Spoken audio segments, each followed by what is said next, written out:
Hello, Marie Costa est l'auteure de 50 activités bienveillantes pour devenir autonome. Elle nous offre aujourd'hui en exclusivité 5 astuces pour faciliter les devoirs. Les devoirs, on n'en fait pas toute une histoire. Bonjour à tous, je m'appelle Marie Costa, j'ai enseigné plus de 25 ans et je suis ravie de répondre aux questions de Papa Positive. Allez, tout de suite, je vous donne 5 astuces pour que le temps des devoirs se passe bien. Première astuce, vous allez écouter les ressentis de votre enfant et voir son niveau de motivation pour faire les devoirs.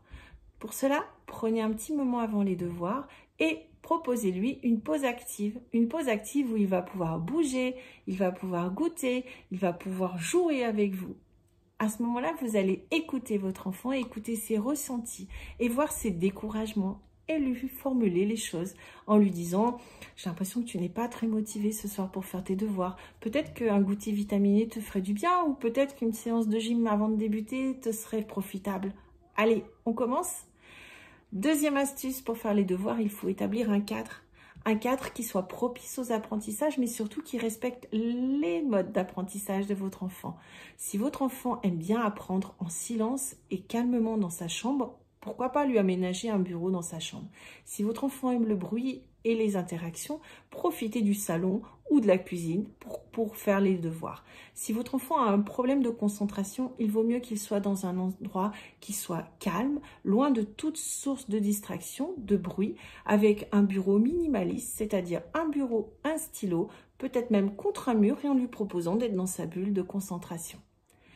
Le cadre, c'est le lieu, mais c'est aussi les horaires.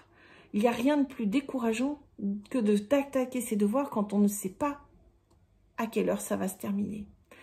Profitez d'aller voir les enseignants et demandez-leur à peu près le temps moyen qu'il faut pour faire les devoirs en fonction de votre enfant, de ses capacités et aussi de son année scolaire. Proposez ce temps-là à votre enfant en lui disant « Écoute, les devoirs ne durent qu'une demi-heure. Il faut que tu sois productif pendant cette demi-heure-là. Et à 17h, c'est terminé. À 18h, c'est terminé. » Bref, c'est important qu'il sache quand est-ce que ça se termine. Troisième astuce qui est vraiment importante aussi, c'est de rendre les enfants acteurs. Vous n'êtes pas là pour faire les devoirs à leur place. Les devoirs, ce n'est pas un travail collaboratif. Rendez-les acteurs et autonomes. Pour cela, vous allez vous amuser avec eux. Vous allez vous transformer avec peut-être un nez de clown, je ne sais pas, faites du théâtre, faites du mime, faites de la gym. Trouvez d'autres manières de faire des devoirs en vous amusant. Vous allez lui apporter aussi la notion de plaisir et la notion de « j'apprends autrement ». Vous pouvez lui proposer d'être professeur et de vous faire réciter. N'hésitez pas à faire quelques petites erreurs, les enfants adoreront vous corriger. Allez, quatrième astuce, lâcher prise. Et oui, celle-là, c'est l'astuce la plus difficile. Quand on est parent, on veut tellement que notre enfant réussisse qu'on met une grosse pression au moment des devoirs. Non, on respire, on a le droit de se tromper. Chaque enfant apprend à une vitesse différente. Certains soirs, c'est pas le bon soir. Donc, on lâche prise. On va boire un verre d'eau, on ouvre la fenêtre, on respire, on fait un peu d'étirement.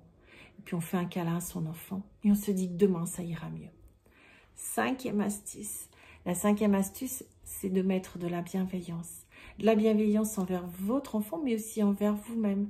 Le soir où vous n'allez pas bien, eh ben on se détend et on fait un câlin. Et on se dit que c'est pas grave, finalement, si ce soir, les devoirs ne sont pas faits au top. Demain, ça ira mieux. Quand on commence à mettre de la bonne humeur et à encourager son enfant, vous verrez que, au fur et à mesure, les devoirs seront beaucoup plus sereins et beaucoup plus encourageants.